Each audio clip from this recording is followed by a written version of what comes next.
Hi, everybody. Welcome to Ramblemancy. I've forgotten how to do this, so I forgot to unmute Freeman and John for a second, and how to do it also. Hello, and welcome. Hello. uh, well, here we are. That's not how I'm going to start the stream. Would you say So, here we are once again torn into sorry. Actually, I kind of like that song, but that's as far as we'll go, I think. Yeah. anyway, hi, everybody. We are back right here with Ramblemancy. I can see people are very excited about Shang-Chi, and that's great. I'm also Mhm. excited about it. Am I gonna go see it? Absolutely not. But as not because of the movie, but because of nonsense. Um, Mm. anyway, we are here today to talk to you about whatever the fuck we want. I don't know. We didn't get that far. So, yeah, today we're just gonna be chatting about stuff. So let's go into some announcements, which I don't know that we have too many because really right now mostly it was just it's just that Infinite Horizon is coming back next week. Um, at like next this coming Wednesday, September 8th at 6 p.m. Pacific time. I'm very excited. We just had our season 3 session 0 and talked to everybody about characters, where they're at right now, what's going on, gave a little bit of an update as to the world state for everybody. It's going to be great. Uh but yeah, now on the subject of things coming back. No hard decisions have been made so far, but what I can tell you is that right now In Too Deep will 99% likely not be coming back on the 14th like we said. Everybody's tired, chaos has happened, so we're going to wait until we want our In Too Deep folks to come back rested and happy and not exhausted. So, no hard decisions have been made yet, but at this moment, it's 99.99% that that's not happening. So, um, stay tuned because they will be back on TBD. So yeah, we'll figure that out. See how everybody's feeling. Try to get try to get back relatively soon. But like I said, right now we Rule of Lore are prioritizing their mental, emotional, and physical well-being. So, uh, but yeah, so you'll just have to get by with us for a little while. That's just the way it is. Um, To put up with us for a little while. that is pretty much everything. This Saturday, tomorrow. Jesus, is it already tomorrow? Tomorrow, I I will be yeah. in the I Discord. guess. I will be in Discord, continuing the Mass Effect Legendary Edition playthrough. Um, it's been a hot minute. Let's go. That's not how I'm gonna promote that. Let me start. Let me try that again. It's been oh Take two. we'll fix it in post. Cut. All right. Pick up. Um, we will. We.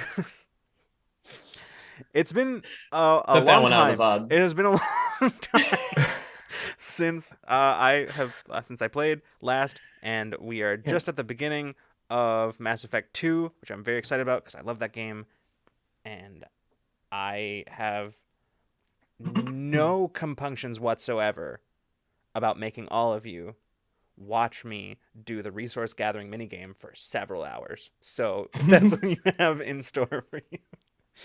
Um, anyway, that's pretty much all I got. That's all I got. That's what I got going on right now. Hot stuff. Hot stuff. Some weird energy in this fucking stream tonight. And we Well, just in the moments before we went live, we were throwing around some truly wild content ideas. It's like, yeah. we've got some energy tonight. We do. I can't believe it's a Discord. Mm, that I keep forgetting that that's a thing. I completely forgot about it. Just didn't. More like you repressed that it exists. That's probably closer to the truth. Listen, I'm in charge of most of the Nightbot stuff around here, so you knew it was going to happen eventually. Like Mhm. if there's a meme that goes on long enough in Twitch chat, it's going to find its way into Nightbot. I am who I am. Well, if it doesn't happen, we'll be calling you because we'll know Myself- something's up, something's wrong. My self-control only lasts so long, and that's like the bursts of losing self-control are when we get new Nightbot commands. I'm sorry. I'm distracted because is it happening? Oh, So some of you who are in the Discord may know. You motherfucker. Sorry.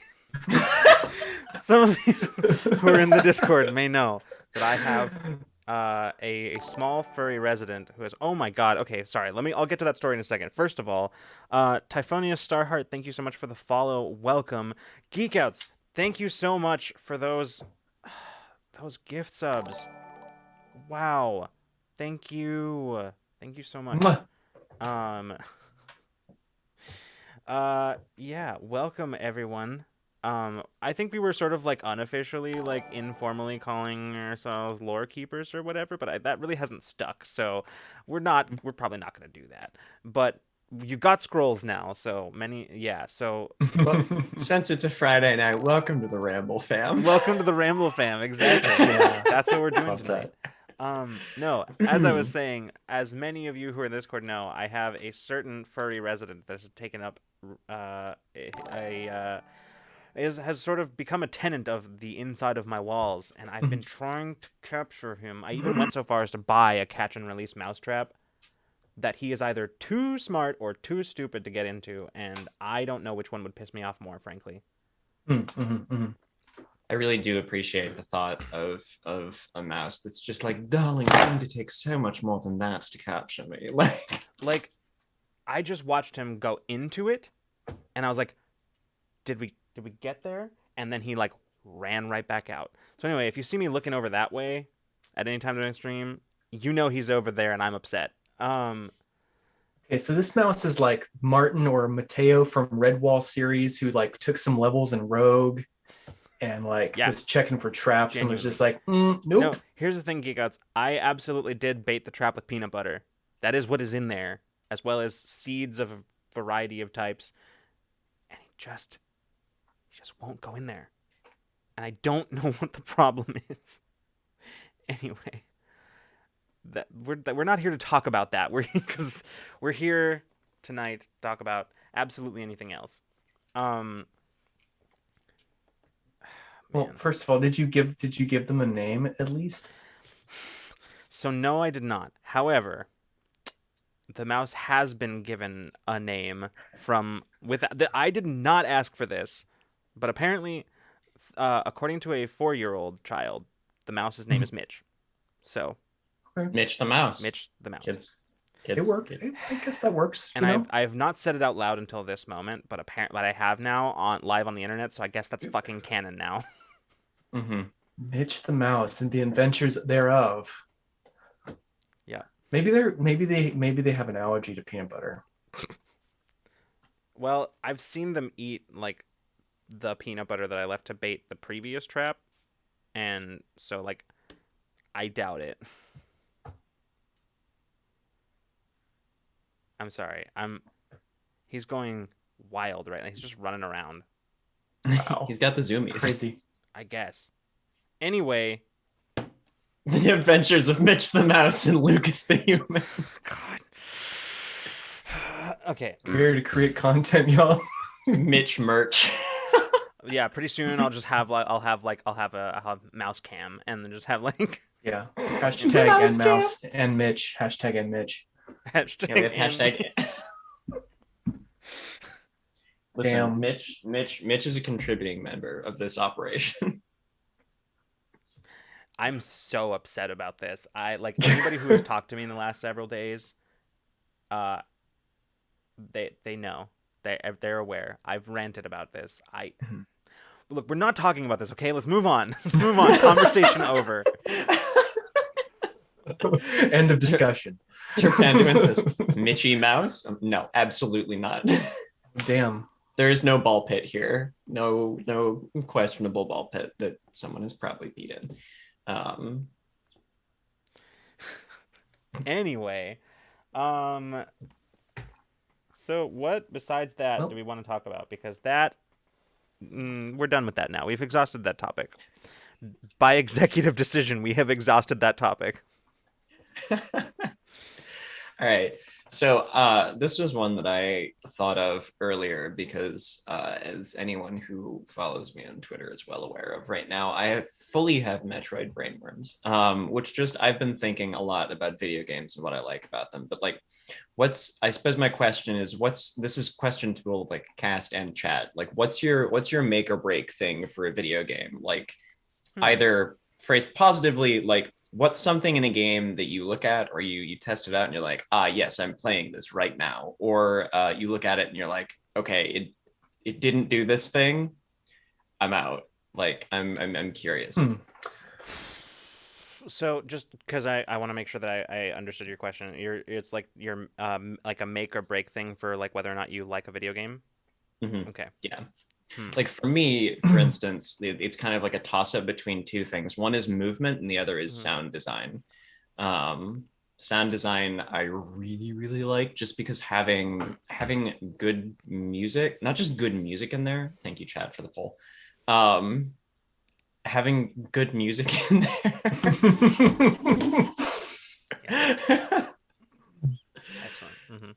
Is one thing, but also just like the sound effects from anything from like just the little pat pat pat pat pat pat pat pat pat in Among Us on the like the deck of the the deck of the ship, or like in Super Metroid, the variants and like beam cannon sounds as you find upgrades, or like the sounds of doing certain things. That's pretty important to me. And then movement is also another big one. Like, yeah.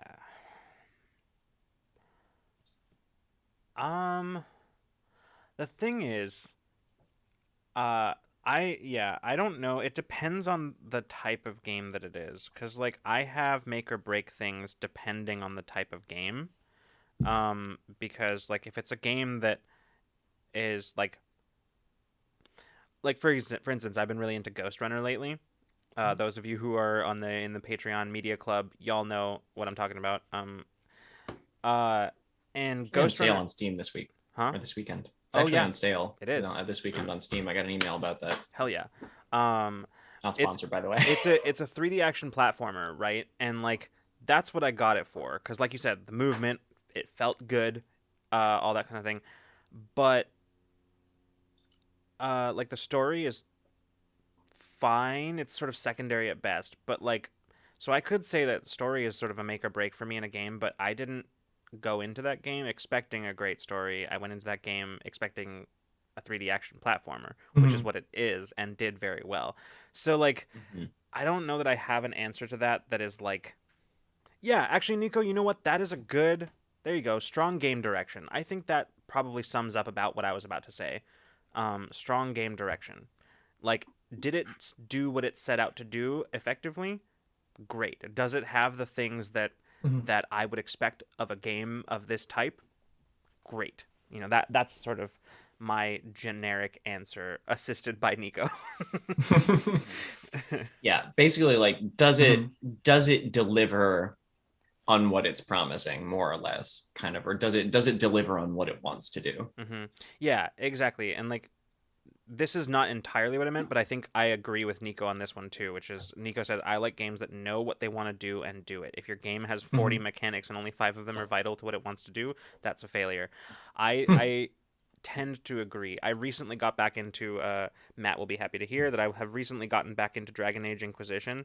But that is also a game that has like a bunch of mechanics that are just like, why is this here? This is just standing in the way of the thing I actually came for, which is the story and romancing NPCs. Like, that's what I cared about. Like, Hades, I think, is a fantastic example of something that does that, because like you came here because the gods are hot and you want to talk to them. But also to hit things. And so the way that Hades as a game is structured is almost every single, probably I would say like every other or every third room or so, you get to talk to Hot God, and then in the interim you spend the time hitting things. And then when you go back to the house, you get a little break and you get to talk to more hot gods. So like the You way have that two they've stats: swoon and swing. Oh, oh my perfect. God, I'm Well writing said. that shit down. Well said. Oh wow. Swoon and swing. I'm writing that shit down. Wow. You have two stats: swoon and swing. That sounds like an RPG written by Lily Spinelli about space pirates. Mm-hmm. It's funny because Oh, yeah. Geek Outs, this is exactly what I did. I made a warrior woman with horns and proceeded to romance NPCs. Anyway, yeah. Um, thank you for clipping that. Remy said, mine is next to none hand-holding in the first 20 minutes of me booting up the game. Doesn't matter what genre or game type, I want to be free to explore everything in terms of controls, area, gameplay, etc. by myself without being tutorialized unless it's mega important. Fair. That's a good one. That is completely fair. Oh, and thank you so much for stopping by. It's so good to see you. Have fun playing Shadowrun. Holy crap, that sounds dope. Have a good time with that. Yeah. Excuse me. Yeah. Going back to something that Nico said too, like about like liking games that know what they want to do and doing it and having like a lot of mechanics. I think really when you think about it, Super Metroid has quite a few mechanics compared to some of the other Metroid games, because I've been playing through multiple ones recently. I'm sorry, this is just John Talks About Metroid Night. But like in Metroid Fusion, which I just started playing through the other night, you collect like 3 different, apart from the power-ups that you collect that are like suit upgrades that change how your character plays fundamentally, you collect 3 things, and they are, or 2 things, sorry, missiles and power bombs, and that's it. Whereas in Super Metroid you had missiles, super missiles, power bombs, energy tank. Well, you collect energy tanks in Fusion too, and then also reserve tanks, so you could basically overfill your health bar. And there was that aspect of it, which I appreciated, the variety of things that you could find. And I think the thing that Super Metroid sort of promises is like the ability to solve problems or puzzles in multiple ways, or to solve the game in terms of getting things in multiple ways in different orders, depending on how you use your resources. And some of that even has to do with the other mechanic that I've never seen another Metroid game do, which is the ability to turn some of your power-ups on and off, which I think a lot of people just ignore because they're like, oh, now I'm strictly better now. And you kind of are, but there are some situations where it's useful to say like, turn off high jump boots because it makes it easier to make a jump. Or turn off ice beam because it lets you combine power bombs and one of your charge beam upgrade in a certain way that can help you like kill a boss faster or more safely. So like I love that, because it, going into the boss fight, it gives me the option of, okay, I'm at full health and full resources, I can just like ram my head against this boss until it dies. Whereas if I'm going in at half health, my options are, well, I could backtrack and try and fill up on health and missiles again, or I could get cheeky with playing around with my suit upgrades and then try and kill the boss a different way that's a little bit more safer, will take longer, but I don't have to backtrack. So I think that's one of those things where like Super Metroid is a lot more finicky than or fiddly than a lot of the other Metroid games in terms of the stuff that you can just like kind of moment to moment do. But I appreciate it because it all still works towards the game's, I think, promise of exploration and innovation. So yeah. I'm trying to think about like other specific things. Like I think actually, Freeman, did you have anything specific? I mean, not really. I've been thinking about it. I don't think I've played enough video games, but I certainly think that the story has to kind of be engaging. And I kind of like for certain games, depending on the game, for instance, Assassin's Creed, I kind of like having a tutorial because there's so many mind-boggling like controls. You have to like manipulate your hand across like the keyboard in such a ridiculous way just to like do this one like parkour move to climb a wall. So Yeah, it's a little bit. It is a little bit like D&D, right? If you make a character at first level and play them like through like 10th level or whatever level, right?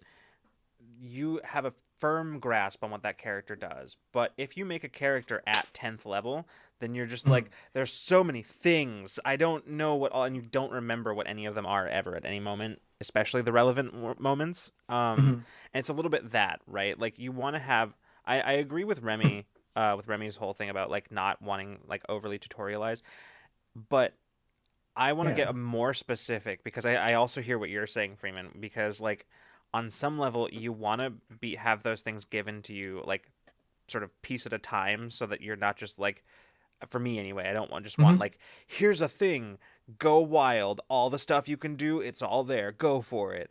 Mhm. Um like so I think when it comes to tutorials, I'll get more specific with what Remy said because I do agree with that.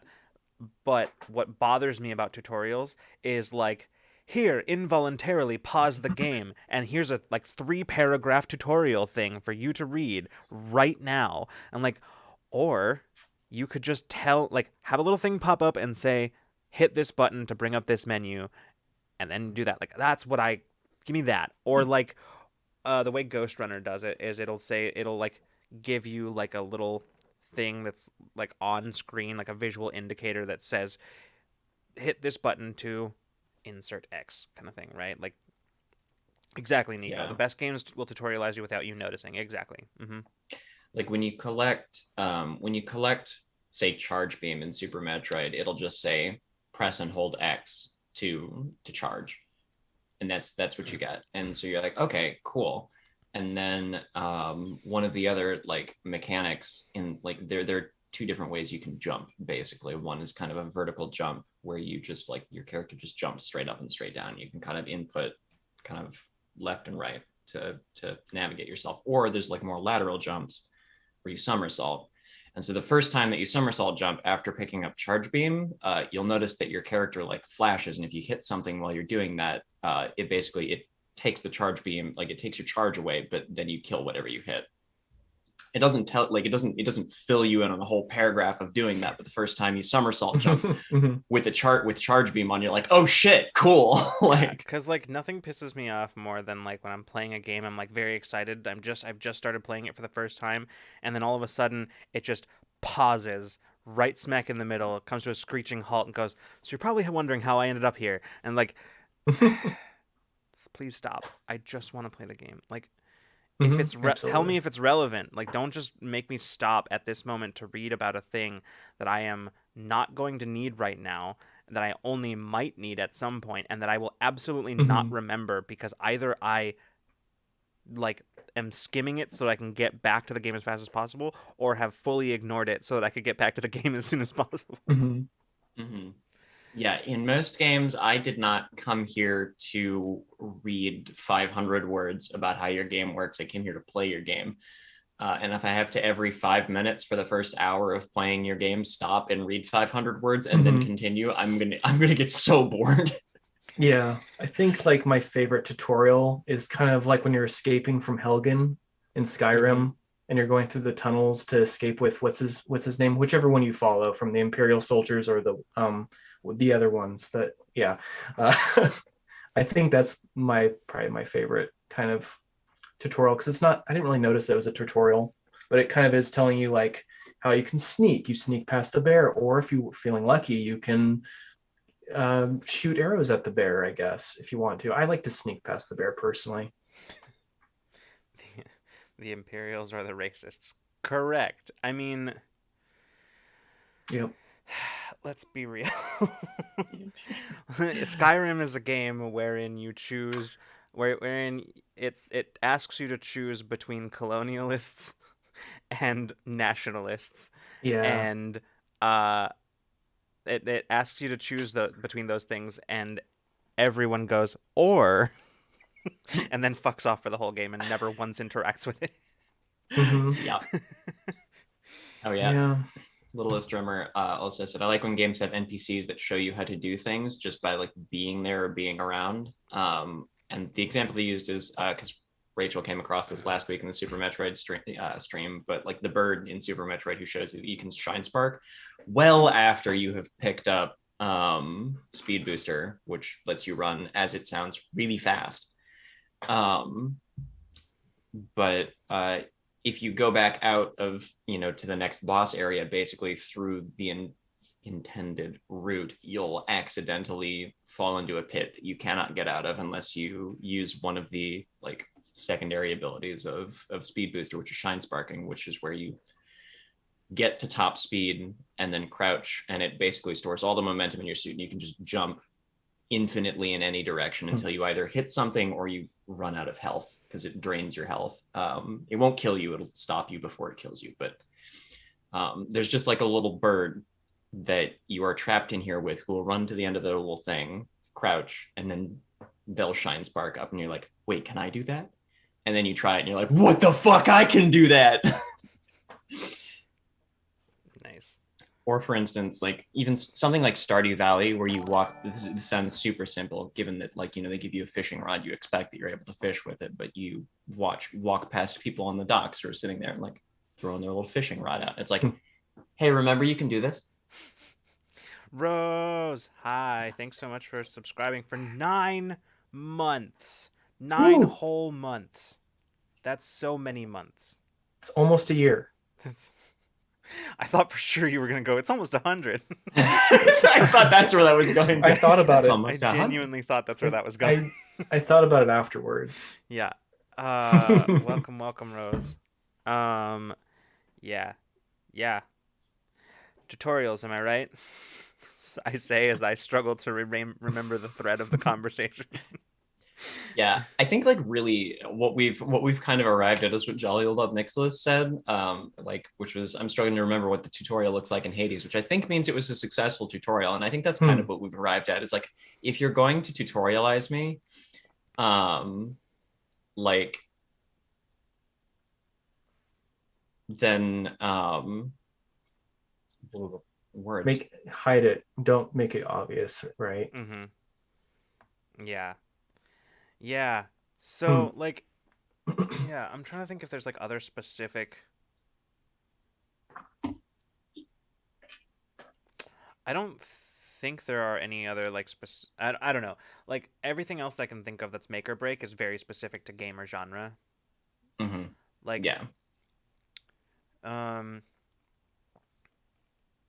But yeah, to me, like it's those two things that I've talked about. Like, I will not play Destiny 2's PvP. I recognize that it's probably okay, but the sound design in Destiny 2 PvP is, somebody has used their super near me, I am about to die, and that's like the only sound design I get. I also won't play PvP in Destiny 2 because I hate PvP in any game. Like, there are few that have, you know what, there are 2 games that have made me kind of okay with PvP, and that number 1 is Elder Scrolls Online. I kind of liked that. I don't do it much, but I don't actively avoid it. And the other one is I have very much enjoyed playing Star Wars Squadrons. Like, I actually kind of think that's fun. I'm not good at it, but I'm not terrible, and I appreciate one of the things that the reason. You know what? Here we go. We're going into this for like in terms of specifics, right? A make or break for me in PvP, specifically PvP, is I like when it's player skill based and not just this probably like teenager, because they've got more time, spent hundreds of hours getting really good at this game and grinding up numbers and shit like that, right? Like grinding up like good like legendary gear or whatever that I just don't have the time or energy or inclination to do. I much prefer a situation where, like, yeah, there are people who have put many hours into getting good, but if you're smart and lucky enough, you can maybe like outmaneuver them. And that's why I liked Squadrons, because if you are smart and lucky, you can actually be good at the game. Yeah, and like following that thread of yours, I will not play MMO PvP. I do not. I have never once had Listen, fun playing MMO PvP. some people enjoy like grinding for hundreds of hours to get like really good PvP gear and stuff like that. I don't enjoy that. Therefore, I don't enjoy PvP that includes that. Mhm. Yeah, Because it's a foregone conclusion. We all know how that's going to end. The people with the the people with the bigger numbers win. It's the way it is. hmm I don't find that interesting or whatever. Like, it's great if people do. I'm never going to take that away from anybody. Yeah. I will not do it, and I won't. I just don't enjoy it. yeah, same. The PvP games that I've found that I enjoy are the ones where, barring just straight up game knowledge, like what I know about the game versus what you know Yeah. about the game. Also, Um, sorry, I don't want to. I want to interrupt real fast because I was gonna say this earlier and I completely forgot. But I just want to say, for anybody who is brand new here, for anyone who's brand new here, whether you may or may not be aware of the stuff that is happening on Twitch right now with like hate raids, people getting botted, and all that kind of stuff. So like, if you are here for the first time and you want to participate in chat, that's great. We love having you. But if you're gonna say something weird, you're probably gonna get like preemptively blocked or banned or gotten rid of, because like we to us, we just met you. We don't know who you are.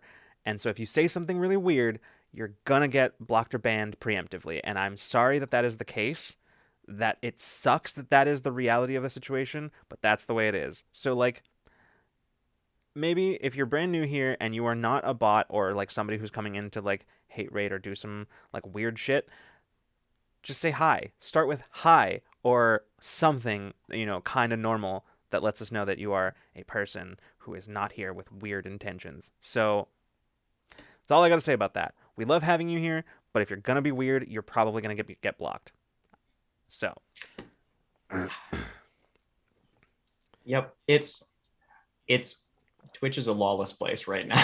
Mhm. Quite, unfortunately, quite literally. Yeah. So yeah. don't start with tactical toes. Yeah. Frankly, if you came in talking about tentacle toes, I might let it fly for like one message just to see how it unfolds. Like, know that you would have walked in on thin ice. Yeah, but the reality is that we here as streamers on this platform, and our moderators have a responsibility to the community to keep it safe. And that, unfortunately, right now, thanks to Twitch not really giving us the tools that we need to make this place a safer place, we have to resort to extreme measures like preemptively banning people. And I'm sorry that that's the case. If it were up to me, that would not be the case. Unfortunately, that is the reality of Twitch right now. And if you have a problem with it, I highly encourage you to go and put the pressure on Twitch. And that's all I have to say about that. Yeah, absolutely. Oh, I lost track. I can't remember what I was starting to say earlier. Oh, it was about PvP games still, which is just like, I think the PvP games that I tend to gravitate towards are the ones where, barring game knowledge, that we're more or less on even footing from the beginning of it, and it just depends on whether or not I can outplay you. And obviously, like, there's going to be certain mechanics in any game, the Rogue Squadron. There are certain aspects of piloting that you can always be better at, or in something like a BR like Fortnite or Apex Legends or Warzone, like, improving your aim is always something that will make you better at winning gunfights, right? But I tend to gravitate towards that kind of PvP, just because it's more about me and the other player than it is about who's spent more time doing not PvP things. Yeah, I appreciate the like. I have to imagine that some of the design concept behind that, right, has to be like, well, we want to reward people who put in, the time to the game. If they put in the time to the game, they're going to be rewarded by being better at the game. You Yeah. don't need to Yep. like give like numbers, perks, or whatever that make I don't know. I'm not gonna. Yeah. Anyway, Hmm. yeah, skill-based PvP. That's all I'm saying. Yeah, it's good stuff. What else do we have? We have hashtag tentacle toes for life from Amethyst Cat Lady. Apex. Oh my God, Scraps J, thank you so much for the raid. Hey, hi everybody. Scraps, it's so good to see you. Hey, Dying Clone. Dying Clone, thank you so much for the follow. Welcome. We are Rule of Lore. Scraps, it's so good to see you. How was your stream tonight? Y'all What were y'all up to? yeah, what were you all up to? Go give Scraps a follow. Scraps is a super cool dude and plays some dope games. Like go give Scraps a follow. Um Go do that Also right now. does some like art stuff. So have you been streaming art lately? Oh, I don't know if I haven't I honestly was been paying attention to Twitch at all lately, so I have no idea. this is that's actually this is fucking prescient. They were like Scraps was literally just playing Apex yep. ranked, and I just got done talking about Oh, Apex heck yeah. That's Legends. fun. That's cool. Yeah, so welcome. We're for those of you who don't know. Oh, nice. Doing art tomorrow. Nice. Awesome. Yeah, go give Scraps a follow, everybody. So for those of you who don't know, we're Rule of Lore. Mostly we do TTRPG stuff. Like we've got a D&D actual play, we've got a Cypher System actual play, and we've got some other stuff in the works that we haven't talked about or announced yet. But tonight on Fridays we have Ramblemancy, where we usually talk about some sort of random nerdy topic or something. Tonight we're just kind of talking about whatever we want because Whatever comes to our whatever mind. comes to our minds because the world has been a lot lately, and quite Mm-hmm. frankly none of us have the brain power to come up with a topic every time. So you know what, we're just gonna phone this one in today. Yeah, we've spent most of tonight talking about video games and the things that we like about them.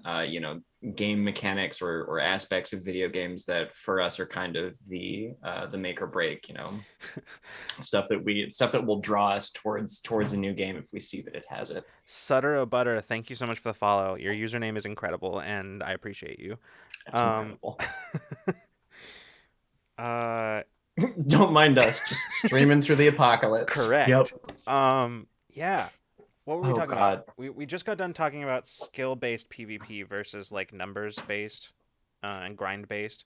Whoops, didn't take my meds today. Yes, okay, everybody take care of yourselves. Go Mhm. like take a like hydrate, eat some food, stretch, unclench your Unclench jaws. your jaw. This is Amethyst Cat Lady has gotten into all of our heads. Yep, absolutely. Take your meds. Take your meds, Like do all that kind of eat, stuff. go for a walk. Like Apex removed a ton of movement recently, and it's pretty sad. Oh man, I think I saw sucks. this. They removed it wasn't like an exploit strictly speaking, but you could do something with like jumping and spinning yourself around and inputting like forward to basically I think if this is what I think you're referring to, Scraps, this is the thing where you could basically like maintain full sprint speed and 180 yourself.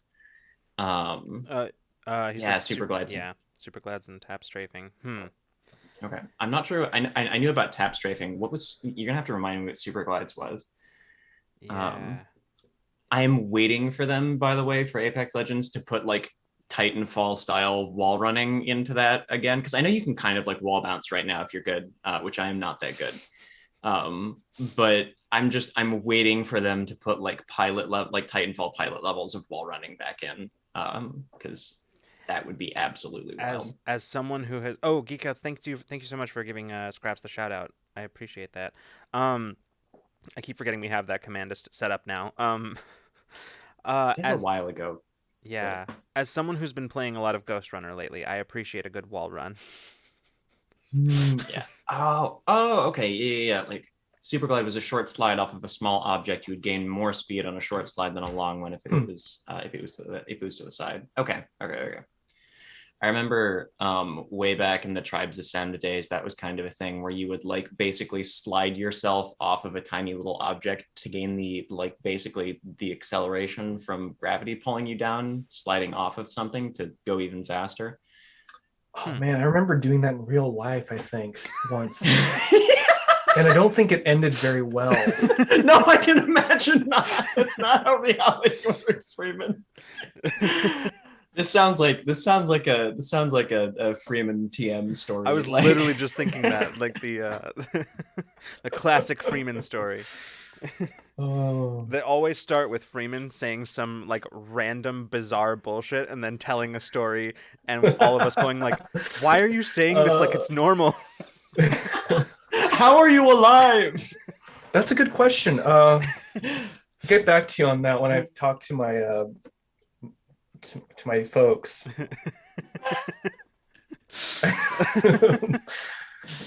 To my deities. Ah, yes. When Freeman returns to the ether realm where his cryptid form crawled from. Yep.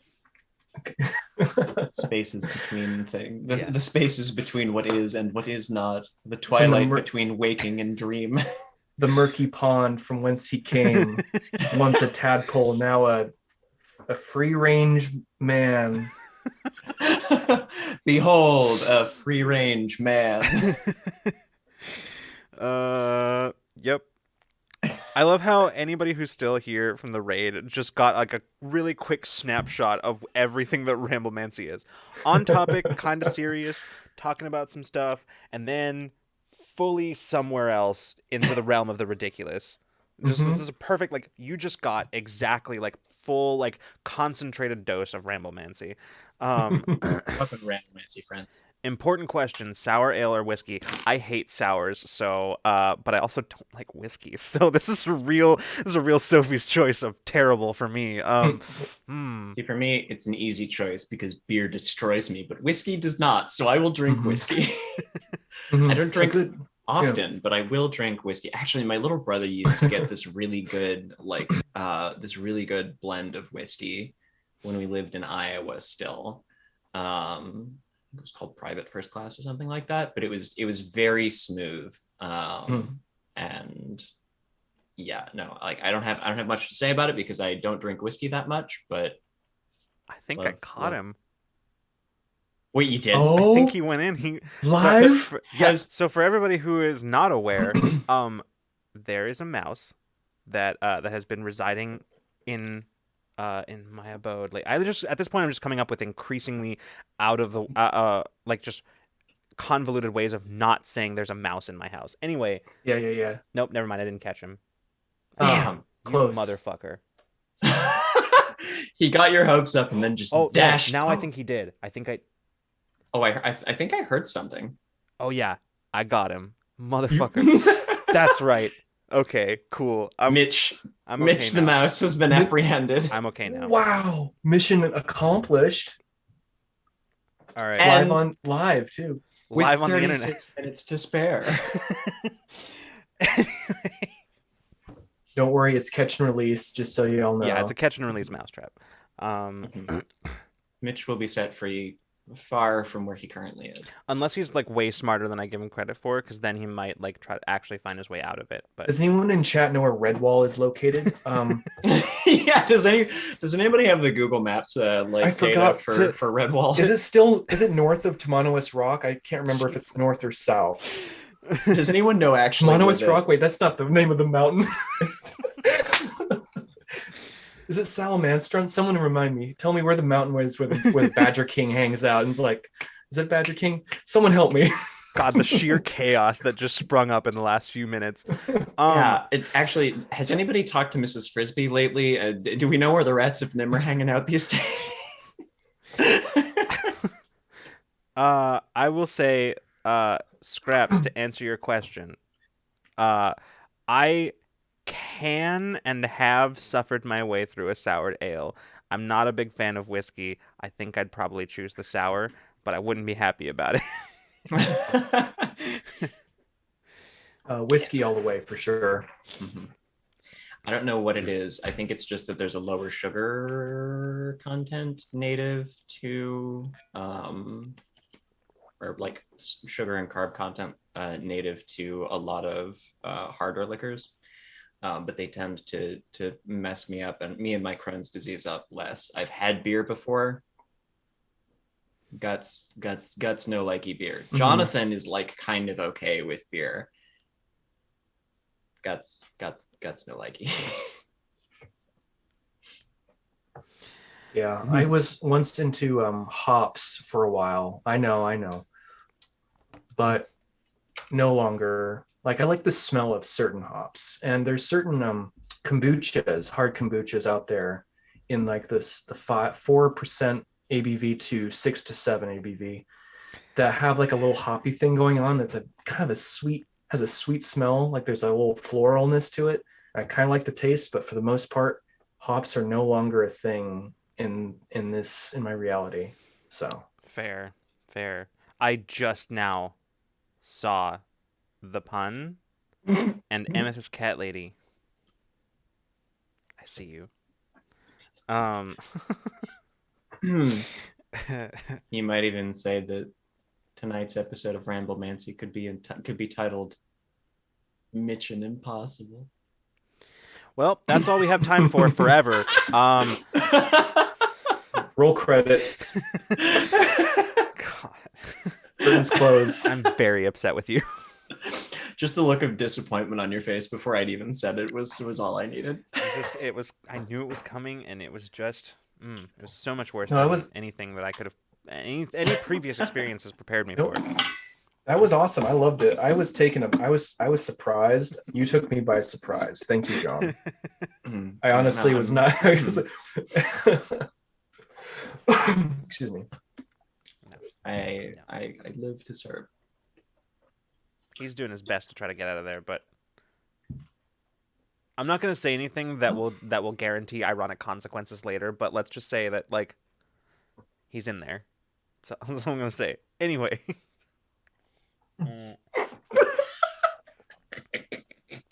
Damn it, Nico. I gave you that sword. I can take it away. Damn, that was good. I'm proud of you. I'm proud of you, Nico. That was pretty good. That was pretty good. Damn. Anyway, so thanks to a mouse trap, and my ADHD, I'm gonna be very distracted the rest of the night because he's just scratching away trying to get out of that thing. But bring him on the show. What does he got to say? I'm not moving that thing until it's time to take him somewhere else. Fair enough. I was choked on my Jolly Rancher, and I'm not even mad. I appreciate that you just have a Jolly Rancher. I want a Jolly Rancher, to be perfect. I don't think I've had a Jolly Rancher in 20 years. I don't think there's ever been a time in my life where I haven't wanted a Jolly Rancher. So it's really just periods in between not realizing that you currently desire a Jolly Rancher and realizing that you desire a Jolly and also Rancher. Like, you know what? That's not what I said was not entirely true, because there is a period of time after I've had like 3 or 4 of them where my mouth has been like severe, like my tongue has been cut up by the Jolly Rancher, where I'm like, I don't want them now. Yeah. Are they? I don't really know much about them. Are they? Do they have cows, and are they happy?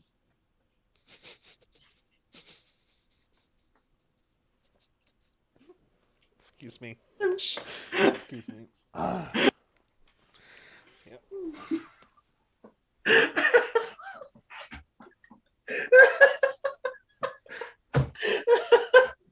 To anybody tuning in right now, welcome to Ramblemancy.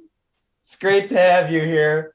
We have our hosts, Prima Loma, Chair, and Chair. Just curious.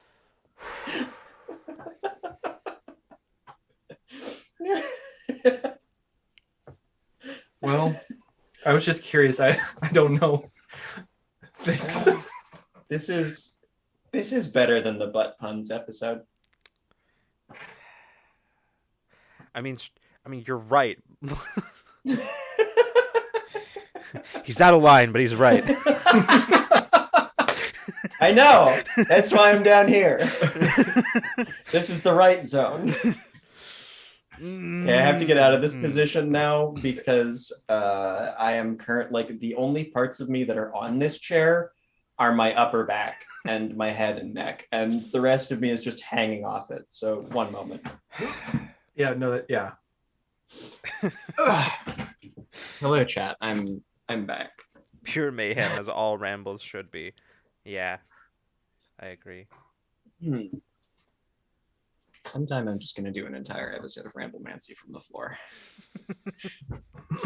Yeah.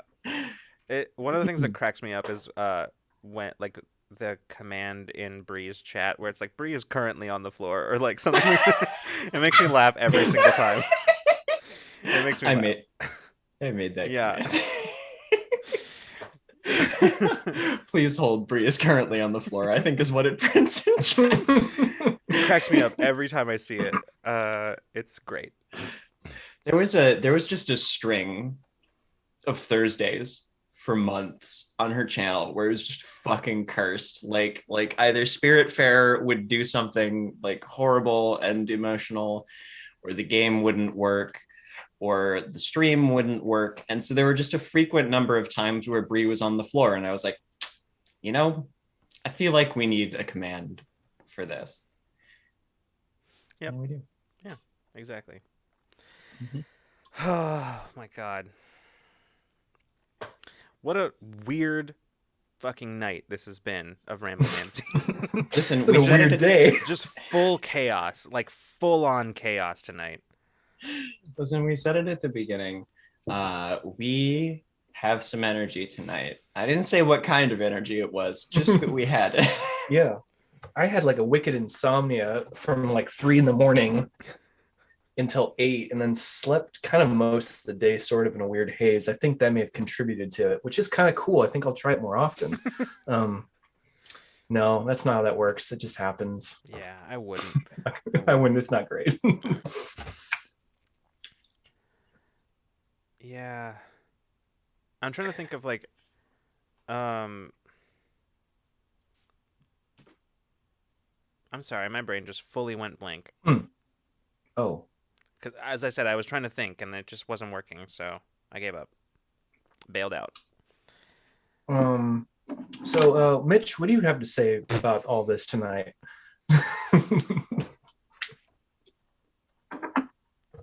He's just scratching a lot at the inside of the trap. Mitch, that's fair. No, I didn't think of it like that before, but now I can see where you're coming from. Yeah.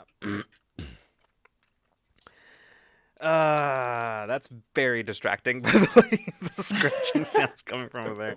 I'm just like anxious that he's gonna get out again, and then I'll have to start all over. Mm-hmm. Like a towel or something, you can just like over it. That'll chill him out. Nah. Damn. Since I started a new med today, and this whole stream has streamed Fever Dream, which is pretty on par with my brain goop. That's fair. That's what most of my summer was like. Fever Dream. Mm-hmm. Yeah. Yeah. Most of my week has been that way because of the fallout from some medical appointments last week, and so I'm just like, no thoughts, head empty, only goop. This whole week has just been brain soup. It's been a lot of me just kind of zoning out and watching The Expanse, which for anyone wondering, I started with season 2 like partway through last week, and I am now several episodes into season 5. I've watched a lot of The Expanse. Where are you watching it? I'm just curious. I'm watching it on Amazon because my family has an Amazon Prime account that we share among all of us. Let's see. Yeah. Nico says, I actually have a question that I've been meaning to ask. This is for both you guys and for chat. Do you think that actual play shows are doing enough to advertise themselves, cement themselves in the public consciousness? It's a really good question. God, we talk about this shit all the time behind the scenes. Every time we talk to Jake Kyle over at Q Times, it's like an hour of us having a conversation about this or adjacent to it. Yeah. So to the first part of the question about advertising, I think I think the answer to that question is no at all times, because there is. Hey, Spigs, welcome. Hey, you know Spigs. what? You might actually have something to say on this subject. Nico just asked a question. I actually, do you think that actual play shows are doing enough to advertise themselves / cement themselves in the public consciousness? And I think in terms of advertising, I think you can always do more. Um, and I think that for a lot of us, what that tends to look like is just a barrage of tweets about actual plays. And for some people, like they do Instagram. I've seen some people using TikTok for that. I also don't know if that's enough, but it's hard to say as somebody who's not an expert in any kind of like marketing or advertisement and that kind of thing, which I suspect most people who do actual plays and stuff like that aren't. So I think, if I'm being honest, all of us could be doing more with that, but it's a question of what skill sets are available. Um, It's also a matter of means too, I think, right. because a lot of actual play studios like us are operating on pretty limited means, and most of what a lot of actual play places kind of at or around the scale in both directions compared to us are most of what we make goes into our continued existence, right? As opposed to like having enough to pay somebody who has actually gotten a marketing degree to like kind of figure out ways to push that farther. And so I think you'll see more of that probably coming from, I think you'll probably see more marketing in that way coming from much larger producers of actual plays. I know actually for Exandria Unlimited, there were like literal billboards around LA that CR put up. Yeah. Because I remember Abria like tweeting from a picture of herself from the street with a billboard behind her with her on it. And I was like, wow. But it's also an interesting question too, I think, um, because a lot of actual plays are hosted kind of in a mix between Twitch, YouTube, and podcast sites, depending on what kind how the particular studio is producing it. There's also the question of like, how do you advertise for those? And like, it's not necessarily like you're watching a TV show or you're watching something on Netflix where there will be ads kind of built into it, or if you're watching like cable television, rip. Um, there are built-in ad breaks to that, and it's not like you have those kinds of Yeah. things, or like necessarily like lots of radio ad space or something like that, or Spotify, Right. those sorts of things that actual plays are being advertised on. Again, probably in part because of means. Yeah. I think it's also Spig says hell no. The spaces to truly promote yourself are limited though without coming across as a spammer. I agree. Like there is a certain effect that takes place, and we struggle with this a lot, where it's basically like ad blindness where like at a certain point, if you see any of us sees like an ad that's similar to from before, right?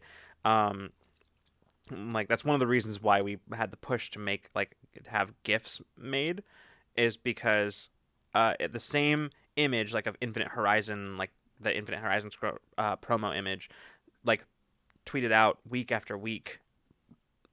After a while, it sort of fades into the background as you're scrolling. You see it, and you're just like, okay, there they are again. Like that thing. And it doesn't like.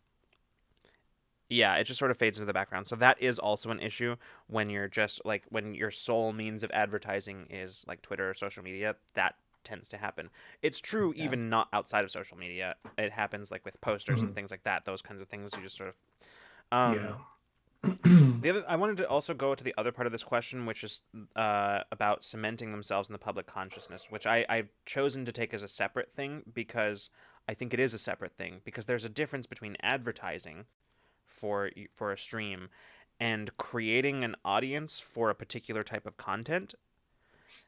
And so here, many of you who've like spoken to me about like I don't really talk about it on stream that much, and when I do in very like specific sort of roundabout kind of ways, but many of you who have talked to me before about Critical Role know that I have opinions about it.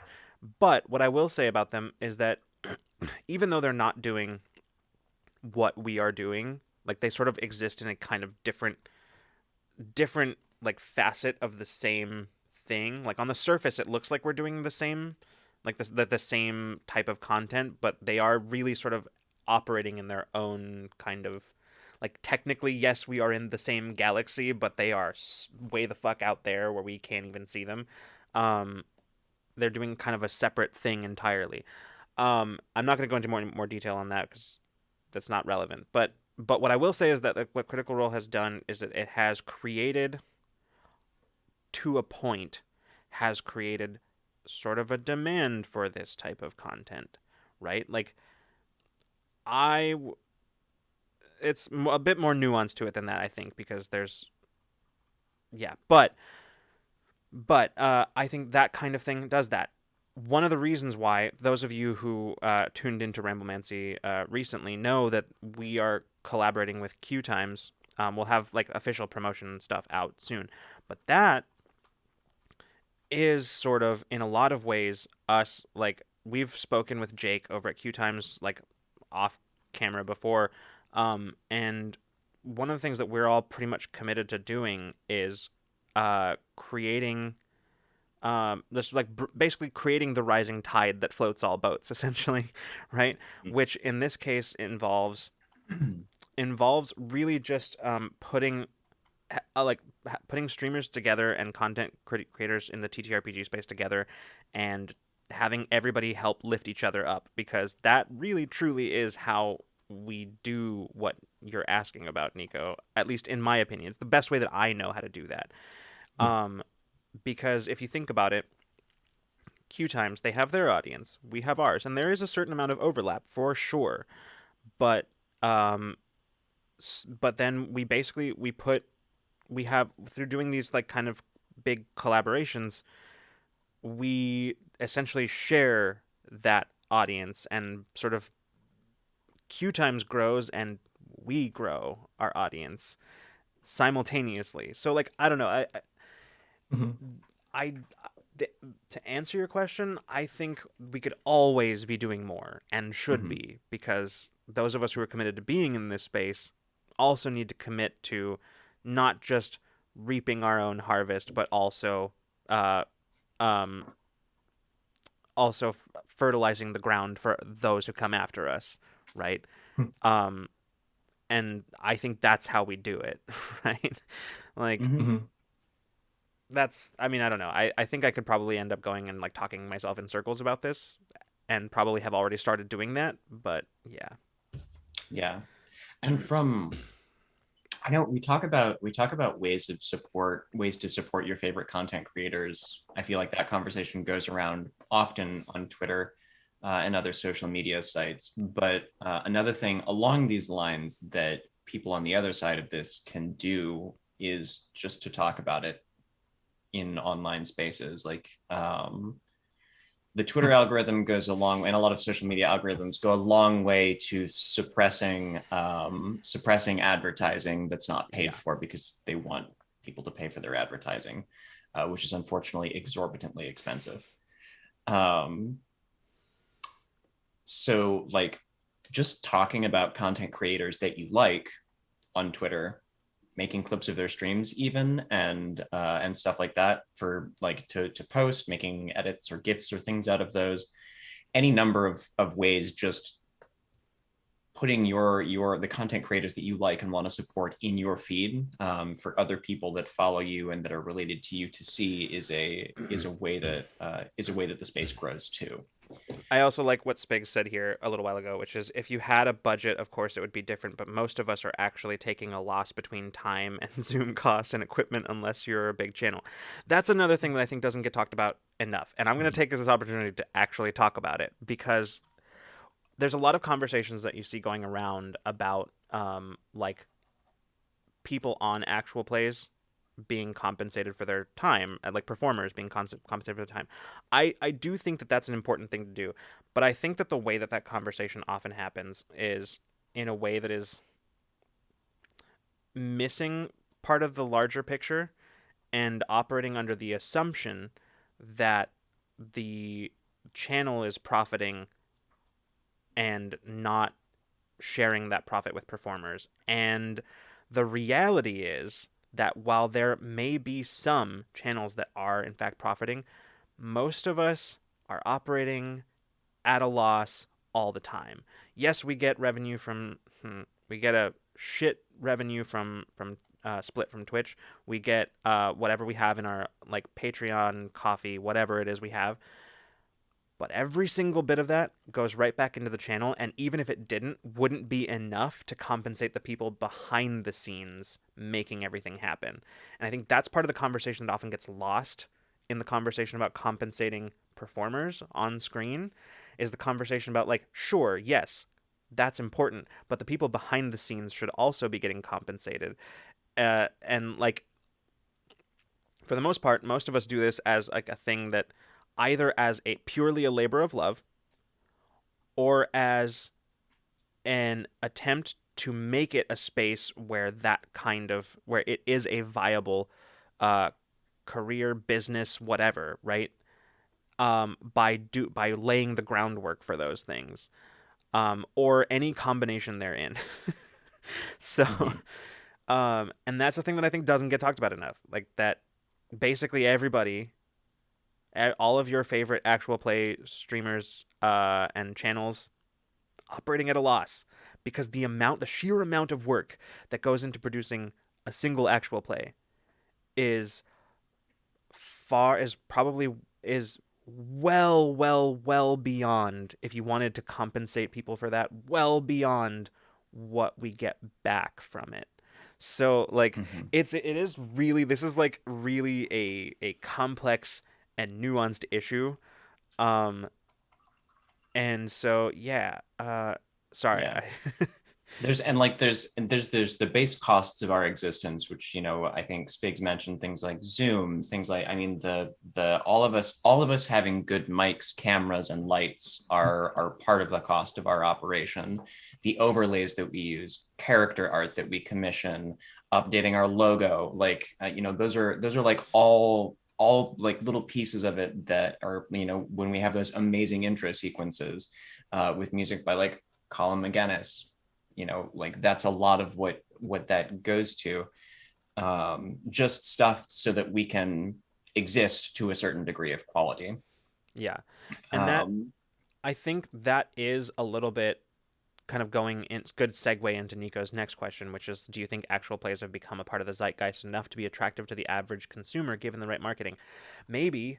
I don't know that we're quite there yet, to be frank with you. I don't know if we're quite there, but, and you say, if no, what changes do you think could be made to the format to be more attractive to the average consumer without losing its roots and soul? My dude, that is the question. It is. That's really the question that is on all of our that minds. Like, again, question. It's so brand new still. Yeah, exactly. This form of media is so young, and at all times, I think the people who are trying to make this space a viable one, in terms of like what Lucas is talking about, for a like medium that people can create in and have it be a sustainable career. We are constantly trying to figure out what a sustainable and approachable format of content is, both for the creators and potential consumers of it. Yeah. And we're kind of getting into a marketing conversation now, but like, you know, we're pretty much always thinking about how can we improve or change what we are doing if necessary. What pieces do we keep? What needs to change so that we can get more people to watch this thing that we are making? Yeah. Spigs also said is great point here. The best way to support your favorite channels if you can't financially is by sharing their content and spreading the word. Yeah, exactly. 100%. But also, actually, more recently, there is actually something else that you can do. If you are into actual plays, and actually, this is true for streamers across the board, content creators across the board. There is something else that you can do, which has been sort of this has been kind of part of the larger conversation lately. You can do things like it's convenient to support people on Twitch because the subscribe button is right there. And don't get me wrong, our subscriptions, like the subs that we get here on Twitch, have helped us do a lot of what we were doing. They're like mainly the main reason we can do a lot of what we've been doing. However, the reality comes down to the fact that we are splitting 50-50 with Twitch. Everything. So what we are doing, not just to sort of like put the pressure on and just sort of in like for Twitch to just change some shit, is but also so that we can sort of sustain ourselves as well. Is we haven't quite gotten to the point where we can roll this out yet, but we're starting to just sort of as a preview of what's to come here on the channel, we are starting to kind of talk about pushing all of you to maybe support us outside of Twitch. If you want to support like financially, to do it outside of Twitch, like Patreon, Coffee. Streamlabs just rolled out an option for monthly tipping where you can essentially, it works basically the same way as Twitch sub, where it'll just like recur every month. And those things are great because in almost all of those platforms we get 100% of whatever you give. Minus whatever transaction fees are taken from it, but that's that's even on Patreon, which does take some, it is like less than 10% that they take. It's less than 10%, as opposed to here where they take 50%. So like, Yep. If you want to know what can be done in the short term immediately to kind of help cement the content that you like, now it doesn't even have to be actual plays, just content that you like on the channel, you can do a lot of good with like one simple action, and that is supporting people, like streamers, content creators, places where they exist outside of Twitch, and that can do a lot of things. When I say it does a lot of good in a lot of different ways, one, it supports them better than a Twitch sub would. Two, it puts the pressure on Twitch to do better, because the hate raids and shit like that have been happening lately, the botting, it's bullshit and it shouldn't be happening. We should be well past this. This should have been dealt with immediately. But here we are. We all know it. We've all seen it. We're right here. It's a problem, and Twitch is dragging their feet. So the best way to get them to listen, don't give them your money. Yep. If you want to support us, I love that. When we appreciate it so much. But highly encourage you to do it somewhere other than Twitch. Like I said, we're not quite there yet. I mean, we've had our Coffee and our Patreon set up forever. So if you want, you can kind of move over to that stuff, and you get cool perks for that stuff. You get cool stuff if you do that. So that's cool. But we are also going to be working on rolling out the Streamlabs stuff as well. So we're moving in that direction. So like, it is not a direct way to cement this kind of content into the zeitgeist, but it indirectly helps by making it possible for us to keep working to make it enough of a part of the zeitgeist to stay here. So and this goes not just for us, Rule of Lore, but any Twitch content creators that you want to support, or any YouTube or podcast content creators that you want to support, right? If there's somebody who like makes YouTube videos about something or makes maps and has a Patreon or a Coffee that you can subscribe to monthly, or that you can purchase commissions on, highly encourage you to support their content that way. Just like for some quick math, Twitch for affiliates takes a full 50% cut of your $5 sub, which means that Twitch takes $2.50, and your streamer, like the streamer that you're supporting, gets $2.50 out of that sub, which means that it's actually, if you wanted to support for the same amount, like rounding it up to $3, it costs you less to support on something like Coffee or Patreon at like a $3 tier, or tipping somebody a coffee, which I think is actually literally $3. It costs you less to give us more. Yeah. Yeah. Which is Yeah. So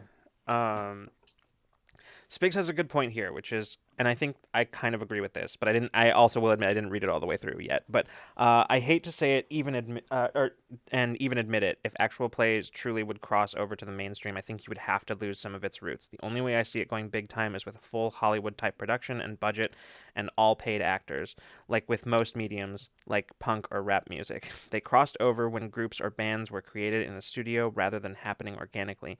Not saying it would be impossible, but that's the fastest way, I think. Yeah. And I think like the obvious, and there are lots of people exploring this. I saw two different people today talking about it and asking about it, which is like the edited format, right? Yeah. Personally, I can't with edited like actual plays. It's hard for me because I feel like I'm missing context, which is hard enough for me as it is because of like ADHD makes it hard for me to like it already adds like a level of processing that needs to happen that didn't before. Not to mention a bad edit. You need somebody who knows what they're doing, because a bad edit will make it so much harder to follow what's going on rather than easier. It's and yet yeah. That's another thing I think that speaks like to the youth of this format of media too, is like you need editors who understand what you need out of an edited TTRPG show. And frankly, I don't know that there's a lot of people that know what that is yet. And editing, we're talking about like Dimension 20 is edited, right? But not heavily. Like mostly what they do is they add some sound effects and they make very, very minor, as I understand it, very, very minor like cuts or adjustments to it. A 2.5 hour D20 show is more or less like the original runtime of their session, barring anything that they decided that they really had to cut out. But yeah, so, and I think there's something to be said too about looking into different kinds of editing for it. And I think Brennan Lee Mulligan has actually said something kind of interesting in one of the Adventuring Party episodes for Misfits and Magic, which he was talking kind of about what people come to actual play shows for, and the fact that they're kind of messy.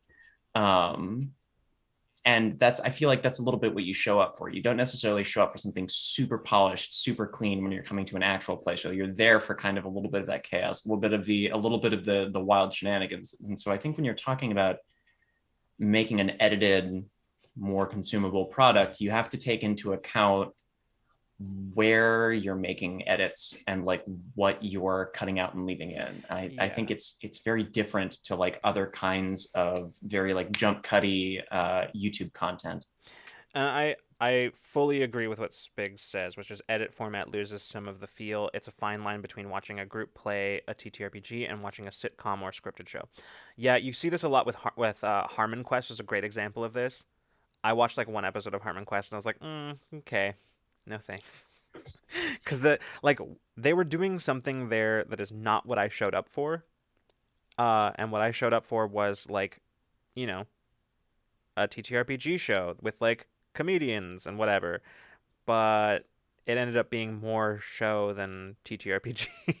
And it was, I don't know. It's not what I wanted. It's not what I came there for. Which actually brings me to another thing, which kind of going back to Nico's thing. One of the things that I think we could all do, not just content creators, but like all of us, those of us who also watch TTRPG content, we need to get better at like pitching not the show, but like the content type, right? Like this type of content.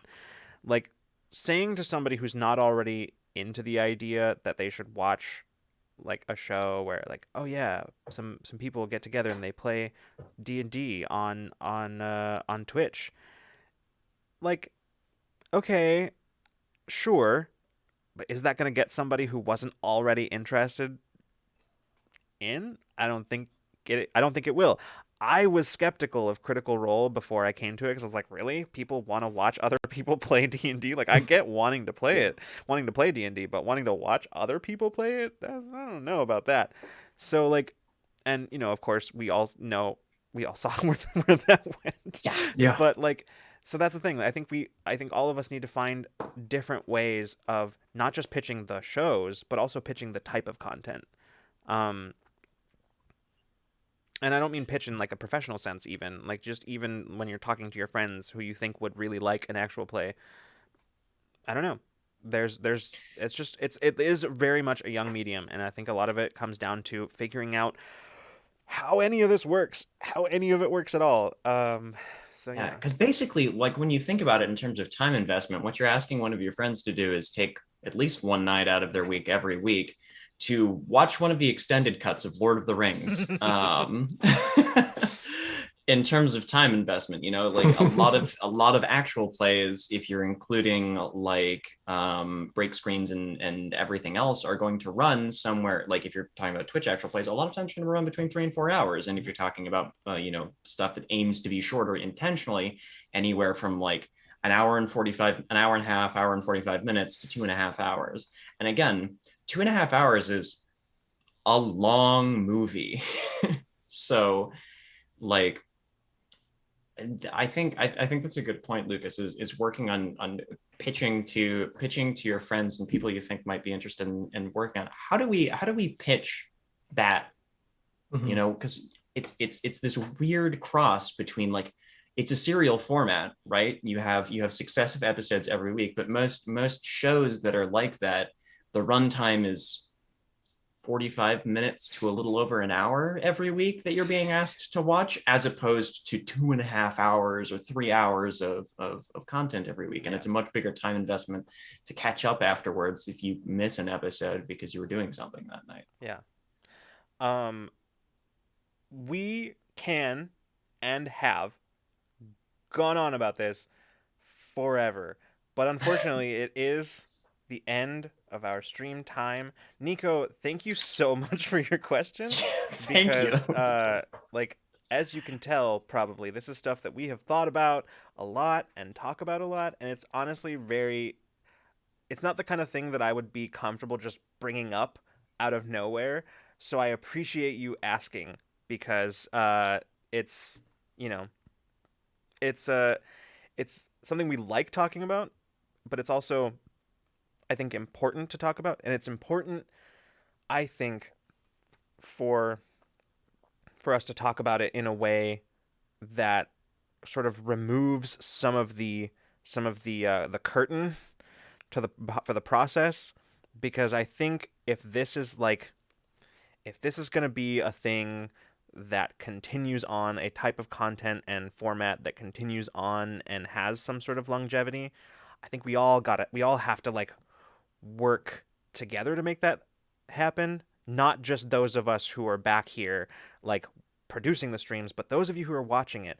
Um, and so I think it's an important conversation to be having these days. So I really do appreciate you asking the questions.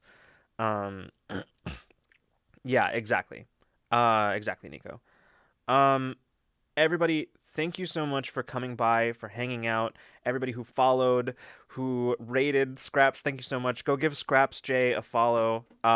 He's streaming games and art, which I believe he said he's doing tomorrow. He's streaming some art tomorrow. Yeah. Streaming some Apex Legends ranked, climbing through gold tonight, and then streaming art tomorrow. Yeah.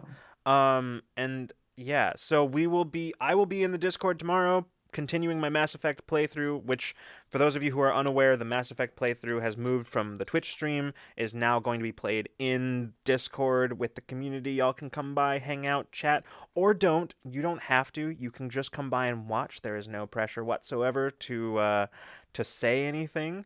Well, I know I've been saying that I'm gonna make channels for that, and theoretically that's going to happen before the stream, before the time. But yeah, sometime tomorrow around 6 p.m. Pacific time, I'll probably be hanging out in the Discord doing that, continuing with our Mass Effect playthrough. Next week, Wednesday, Infinite Horizon comes back at 6 p.m. Pacific time for its third and final season. It's gonna be a time. Cool. Yeah, it will be. So Yeah. Oh, and again, Yeah. I got it up a second ago, but the lovely Geek Outs in chat has put together an absolutely Yeah. incredible trailer for the season, which is, of course, up on our Twitter, and we put the link to the tweet in the Discord. But if you're just here on Twitch, you should go watch it because it's very, very good. I have watched it many times, and not just because I was one of the folks that's helping put that together. yeah. It's very good. All right, everybody. I'll hopefully see you tomorrow some of you tomorrow in the Discord for the Mass Effect stream. But if not, we'll see you the next time you decide to come roll with us. Good night and good zone, everybody.